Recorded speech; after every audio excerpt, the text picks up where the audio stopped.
What's up, everybody? It's Old Man Winter 8 for Sun and Ski Sports, and we're going to find out if the Burton High Fidelity is a wise buy for you.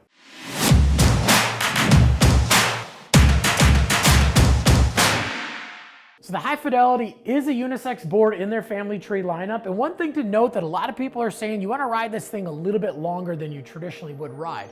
It is obviously a directional board. You can see we got this big, huge, long, shoveled out nose, a little bit more of almost a pintail shape, but definitely a shorter, narrower tail. So if you do get this thing into some deeper snow, the tail's going to want to sit down and that nose is going to float like crazy. And it does have 7 millimeters of taper, so the nose is a little bit wider than the tail. So this is going to make the board a little bit more aggressive in one direction, and it's also going to give you even more float up in the nose, which is something nobody's going to argue with. And then in addition to that, it is a camber to rocker profile. So we've got traditional camber through the majority of the board, and you can see it's got a lot of it, and then a little bit of that rocker up in the nose. So again, into that deep snow, even more lift. And then inside the board, we have their 45-degree carbon highlights, and the flex of the board is definitely a little bit stiffer overall. And this is something that you can ride a little bit faster and you can carve a little bit harder on. When you look at the walls of this thing, you notice that it's extra beefy and extra thick. And this is making this one of the most stable boards in the Burton lineup. And then of course, with a board that's this stiff and this fast, you're gonna want that cindered WFO base where the wax is baked into the base, so you get a crazy fast feel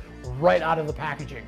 But is the High Fidelity a wise buy for you? Well, this is definitely for those riders who are looking to go out and free ride. You are an advanced rider, maybe on the higher end of an intermediate rider, but definitely somebody who likes to ride fast and hard all the time. And while this board is a fantastic board for those big mountain riders, it does have that nice, long, shallower side cut compared to a lot of the other boards. So if you are riding it at resorts, you're gonna be going fast and you're just gonna be cruising. You're not looking to carve super tight, hard carves. You're gonna have big sweeping carves, but you're still gonna be able to dig in like crazy when you need to. And the one thing that really sets this board apart, as I have ridden this thing, and I have never gone so fast, but actually felt so stable in my life.